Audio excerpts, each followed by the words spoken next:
Olá, irmãos, saúdo cada um de vocês com a graça e a paz do nosso Senhor Jesus Cristo, amém? Meu nome é Miriam Anita, estou aqui para estudar com os irmãos um texto chamado Templo, Lugar de Adoração. Esse texto foi escrito pela irmã Michele Moreira e foi escrito para o Manancial. E o que é o Manancial? O Manancial é um devocional produzido pela União Feminina Missionária Batista do Brasil, que tem uma meditação diária para cada um de nós, baseado na Bíblia, que é a palavra de Deus. E o objetivo do Manancial é exortar, inspirar e edificar a nossa vida espiritual. Como não fui eu quem escrevi o texto, foi a irmã Michele Moreira, que eu vou fazer? Vou ler com os irmãos e contar aquilo que eu entendi. Se bem que especificamente este texto, acho que eu não vou ter muito a acrescentar, mas vamos lá. Eu quero pedir aos irmãos também que já preparem a sua Bíblia em 1 Crônicas 17, que nós leremos o capítulo todo, são 27 capítulos, então são 27 versículos, então são muitos versículos e acaba ficando puxado, para quem só ouve e não lê. Então, se você quiser acompanhar o que eu vou ler aqui na Palavra de Deus, 1 Crônicas 17. Então vamos orar, pedir ao Senhor que nos oriente nesse nosso devocional. Senhor Jesus, nós pedimos a Tua misericórdia, pedimos que Tu nos ensines, para que nós possamos colocar em prática a Tua palavra e não ser apenas ouvintes. Obrigado por tudo, perdoa-nos, em Teu nome, Jesus Cristo, é que oramos. Amém. Bem, irmãos, então pega lá a sua Bíblia e vamos ler 1 Crônicas 17.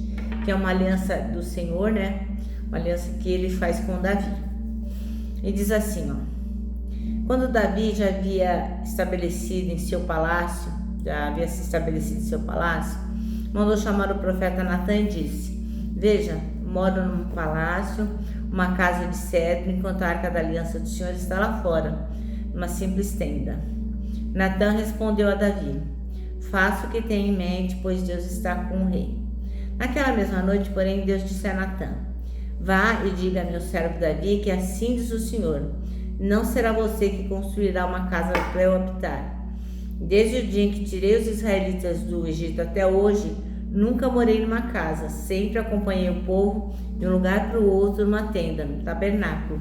E, no entanto, onde quer que tenha ido com os israelitas, nunca me queixei aos líderes de Israel, aos pastores do meu povo. Nunca lhes perguntei: por que não construíram para mim um palácio, uma casa de cedro? Agora vai e diga a meu servo Davi que assim diz o Senhor dos Exércitos: Eu o tirei das pastagens onde você cuidava das ovelhas e o escolhi para ser o líder do meu povo, Israel. Estive com você por onde andou e destruí todos os seus inimigos diante dos seus olhos. Agora tornarei seu nome tão conhecido quanto dos homens mais importantes da terra.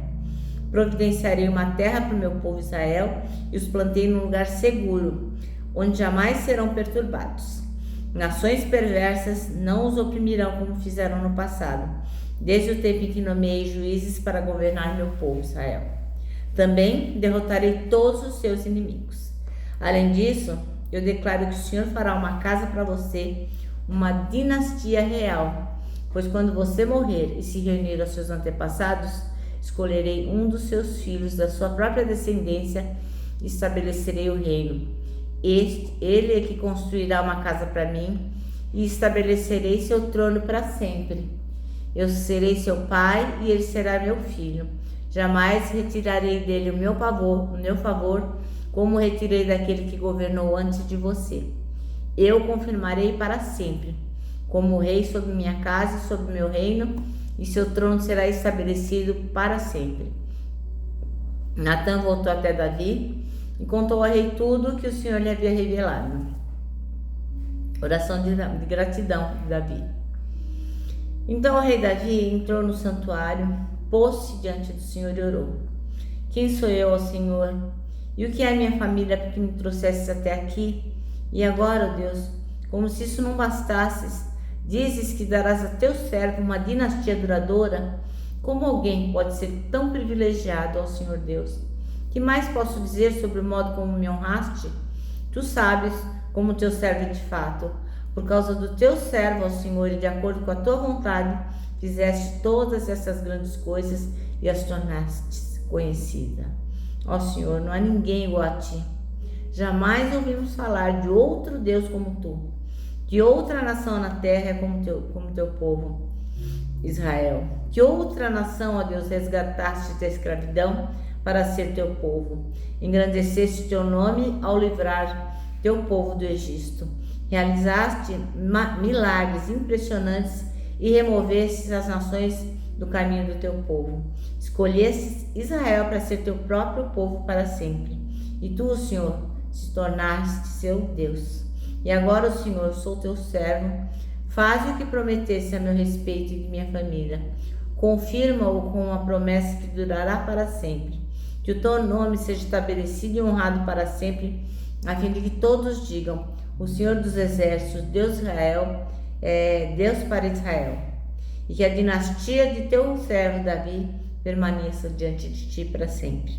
Ó Deus meu, tive a coragem de fazer-te esta oração, porque revelaste a teu servo que farás uma casa para mim, uma dinastia real, pois tu és Deus, ó Deus, e prometeste essas coisas boas a teu servo.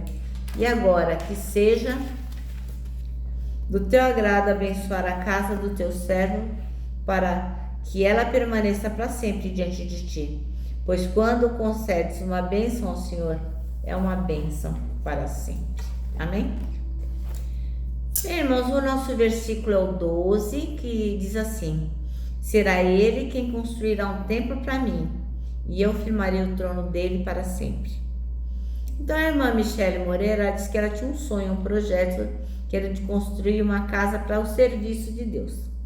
Nessa casa ela pensava em ter uma sala com 12 cadeiras, né, para os discipulados, 12 lugares, né, para o discipulado, uma cozinha para os projetos evangelísticos, pensava em ter um quarto de visita para receber os missionários, uma sala de TV para o cinema com as crianças e jovens e um quintal para a celebração, que pensava ela que seriam muitas as celebrações. Mas aí ela comenta que muito antes dela, Davi já tinha essa ideia. Ele desejou construir um templo para Deus, né? Porque ele morava num palácio super mega master plus, né? Maravilhoso, e a Arca do Senhor não. Estava lá numa tenda, e ela é o símbolo da presença de Deus, né? Então ele queria dar o melhor para o Senhor. Ele pensou: puxa, como pode, né, eu estar aqui nessa maravilha de palácio e a Arca do Senhor numa tenda, né? E aí o que ele pensou? Ele pensou que ele deveria fazer uma casa, né?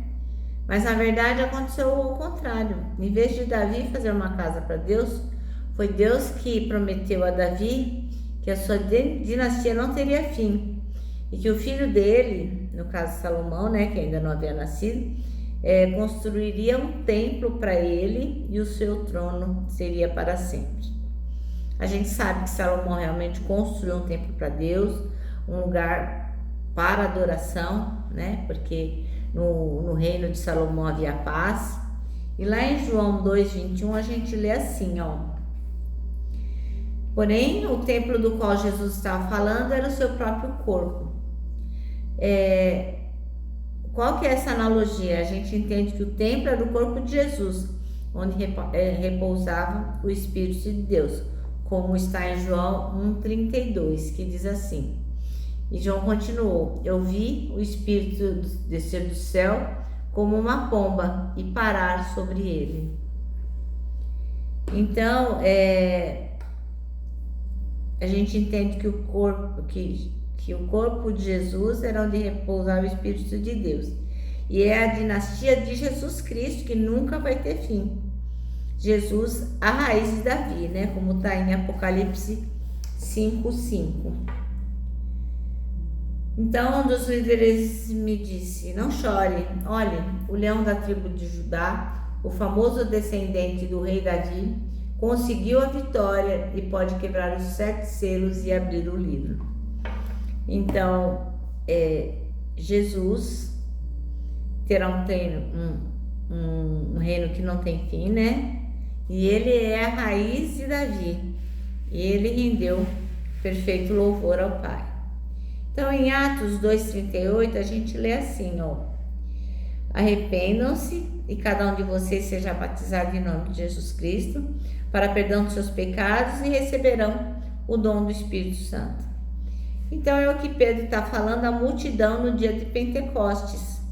E desde aquele momento, todos aqueles que receberam Jesus como seu Salvador serão um templo do Espírito do Senhor, um lugar de adoração. Então, todos nós que cremos no sacrifício de Jesus, cremos que Ele deu a vida dele para nos salvar, nós seremos sim o templo de Deus e seremos onde o Senhor vai receber toda a adoração. Isso para nós é um privilégio, né? Então, o templo é o lugar de adoração e nós somos o templo do Espírito Santo. Amém? Bom, nosso manancial termina assim, ó: nossa vida é o verdadeiro lugar de adoração a Deus.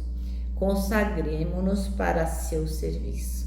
Então, quando as pessoas dizem, né, que é necessário cuidar do corpo em todos os aspectos, é lembrando disso, né? Lembrando que nós somos o templo do Espírito Santo. Temos que cuidar da nossa saúde física, mental, psicológica, em todos os aspectos, para que nós possamos realmente, tendo todas essas áreas tratadas, a área espiritual, mental, física, enfim, nosso corpo tenha condições de dar a verdadeira adoração ao Senhor, tá bom? Bom, nós terminamos aqui, né? E eu vou deixar um abraço para vocês, um abraço de ursa. Lembrando, ó, que o abraço é o encontro de dois corações. Eles falam da serva e reino de porco-espinho. Mas pra gente que sabe que o nosso corpo é o templo do Espírito Santo e todo templo é lugar de adoração, para nós vai ser muito fácil, muito importante abraçar. Quero lembrar cada um de vocês do nosso Salmo 73, versículo 26, que é o Salmo tema, né? O versículo tema do nosso ano de 2023, que diz: Deus é a minha força, Ele é tudo o que eu sempre preciso. E agora eu me despeço com a palavra de ordem, que é confia em Jesus.